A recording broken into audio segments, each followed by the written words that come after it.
மக்களே, இது தேர்தல் திருவிழா. கூட்டணி, குழப்பம், விமர்சனம், பாராட்டுன்னு சட்டமன்ற தேர்தலோட வாக்குப்பதிவு வரைக்கும் இனி தினம் வாக்காளர் பெருமக்களுக்கு திருவிழாதான்.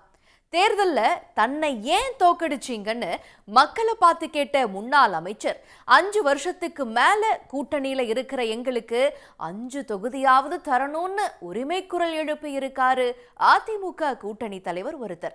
எங்களுக்கு வேணும்னா பலம் இல்லாம இருக்கலாம், ஆனா நாங்க இருக்கிற கூட்டணி தான் பலமான கூட்டணின்னு பேசின எம்பின்னு அரசியல் களத்துல நடந்த பல்வேறு சுவாரஸ்யமான தகவல்களை இன்னைக்கு தேர்தல் திருவிழா தொகுப்புல பார்க்கலாம். நான் என்ன தப்பு பண்ணேன்? இல்லை ஊராட்சி உலையில் போட்டேன்னா, கட்ட பஞ்சாயத்து பண்ணனா, அடாவடி தண்டம் பண்ணி, பொறிக்கு தண்டம் பண்ணி, ரவுடி தண்டம் பண்ணனா? காங்கிரஸ் கட்சியை தனிப்பட்ட முறையில் பார்த்தீங்கன்னா ஒரு அளவுக்கு தான் வாக்கு இருக்கும். ஆனால் ஒரு கூட்டணியில் சேர்ந்துட்டோம்னா எங்களை கூட்டலாக மட்டும் பார்க்கக்கூடாது, ஒரு பெருக்கலாக எங்களை பார்க்க வேண்டும். கண்டிப்பாக நாங்கள் 5 தொகுதின்னு நாங்கள் சொல்லியிருக்கிறோம், ஆனால் 4வது கொடுப்பாங்கன்ட்டு நாங்கள் எதிர்பார்க்குறோம்.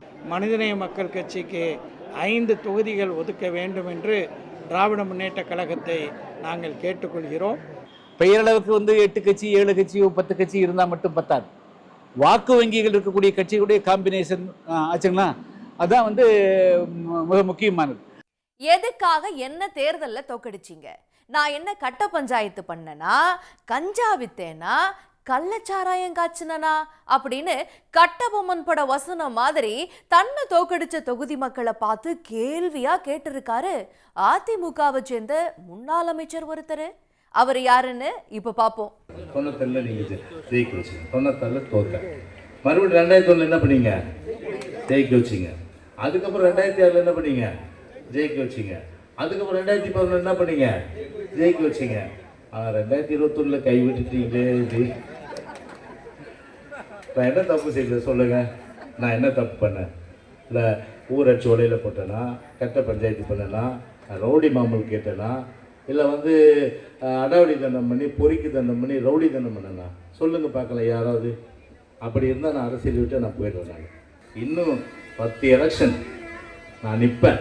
நான் பொதுச் செயலத்தை கேட்டேன்னா இங்கேருந்து கும்மிடிப்பள்ளி போய் நிற்கலாம், இல்லைன்னா சென்னையில் ஏதோ ஒரு தொகுதி நிற்கலாம்.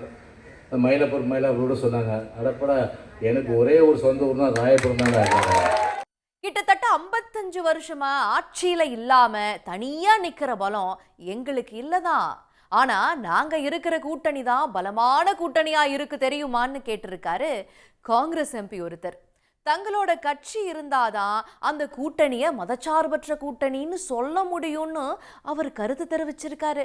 1967 நாங்கள் நேரடியாக ஆட்சியில் இல்லை, தனியான தேர்தலில் நின்று ஜெயிக்கிற நிலைமையில் நாங்கள் இல்லை, ஏற்றுக்கிறேன். அதனால நாங்கள் இன்னொரு பலமான கட்சியாக இல்லை, ஆனால் நாங்கள் ஒரு வேல்யூ ஆட் பண்ணுற கட்சி. நாங்கள் இருந்தால் தான் அந்த அந்த அந்த கூட்டணிக்கு மதச்சார்பின்மை முத்திரை குத்தப்படும். நாங்கள் இல்லாட்டி அந்த மதச்சார்பின்மை என்ற முத்திரை கண்டிப்பாக குத்தப்படும். சிறுபான்மை மக்களுக்கு நம்பிக்கை தரும் ஒரு கூட்டணி என்றால் அந்த கூட்டணியில காங்கிரஸ் கட்சி இடம்பெற வேண்டும். காங்கிரஸ் கட்சியை தனிப்பட்ட முறையில் பார்த்தீங்கன்னா ஒரு அளவுக்கு தான் வாக்கு இருக்கும், ஆனால் ஒரு கூட்டணியில சேர்ந்துட்டோம்னா எங்களை கூட்டலாம் மட்டும் பார்க்கக்கூடாது, ஒரு பெருக்கலாக எங்களை பார்க்க வேண்டும்.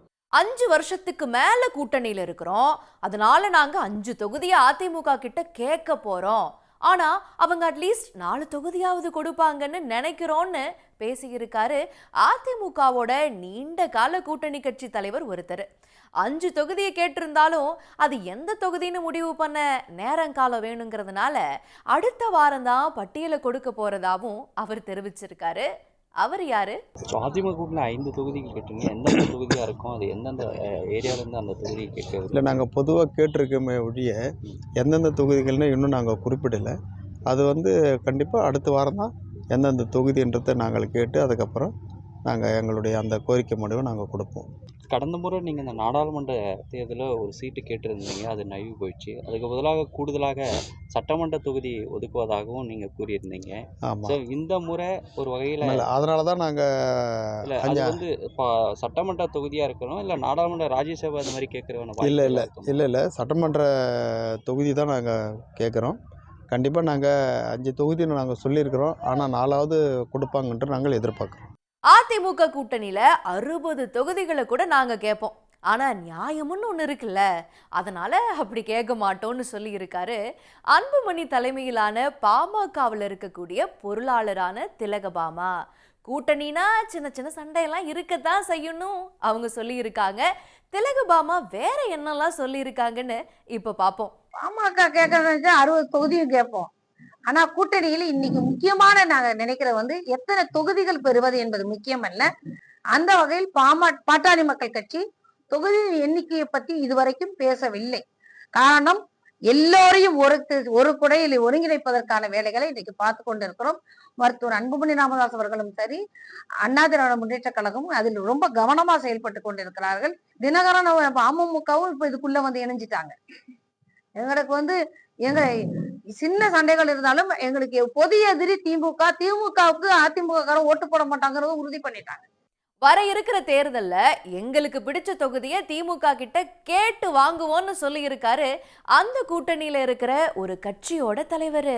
குறைஞ்சது 5 தொகுதியிலாவது போட்டி திட்டத்துல இருக்கிறதாகவும் அவர் தெரிவிச்சிருக்காரு. தமிழ்நாட்டினுடைய சட்டமன்றத்தில் 234 உறுப்பினர்கள், மக்கள் தொகை அடிப்படையில் தமிழ்நாடு சட்டமன்றத்தில் 14 முஸ்லீம் எம்எல்ஏக்கள் இருக்க வேண்டும். எனவே வருகின்ற சட்டமன்ற தேர்தலில் திராவிட முன்னேற்ற கழகத்தின் தலைமையிலான கூட்டணியில் மனிதநேய மக்கள் கட்சி இடம்பெற்றிருக்கிறது.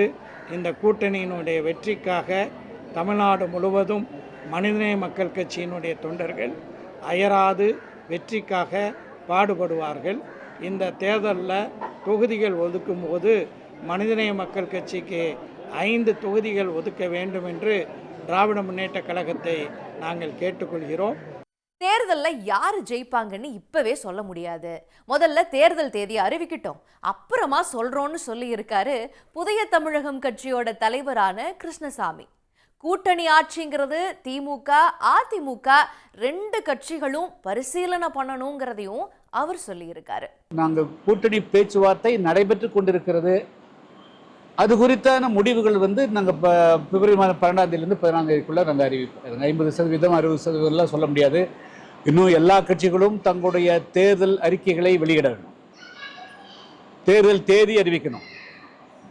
அதுக்கு பிறகு ஒவ்வொரு கட்சியோடும் கூட்டணி சேரக்கூடிய கட்சிகளுடைய வாக்கு வங்கிகள் மிக முக்கியமானது. பெயரளவுக்கு வந்து 8 கட்சி 7 கட்சியோ 10 கட்சி இருந்தால் மட்டும் பத்தாது.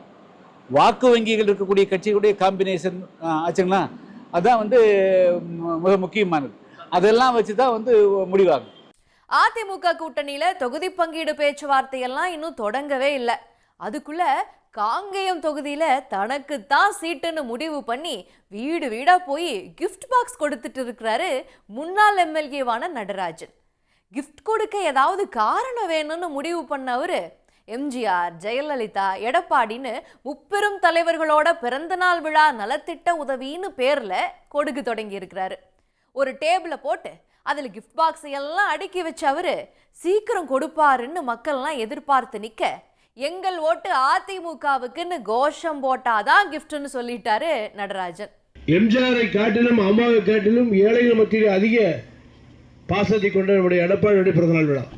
எங்கள் ஓட்டு இரட்டை இலைக்கு, புரட்சி தலைவர் எடப்பாடியார் ஓட்டு இரட்டை இலைக்கு, புரட்சி தலைவர் அம்மா அவர்களின் ஓட்டு இரட்டை இலைக்கு, புரட்சி தலைவர் பொன்முடிச்சம்மை எம்ஜிஆர் ஓட்டு இரட்டை இலைக்கு. இது போல இன்னும் நிறைய சுவாரஸ்யமான அரசியல் கண்டென்ட்களோட உங்களை தினமும் வந்து தேர்தல் திருவிழால சந்திக்கிறோம். நன்றி, வணக்கம்.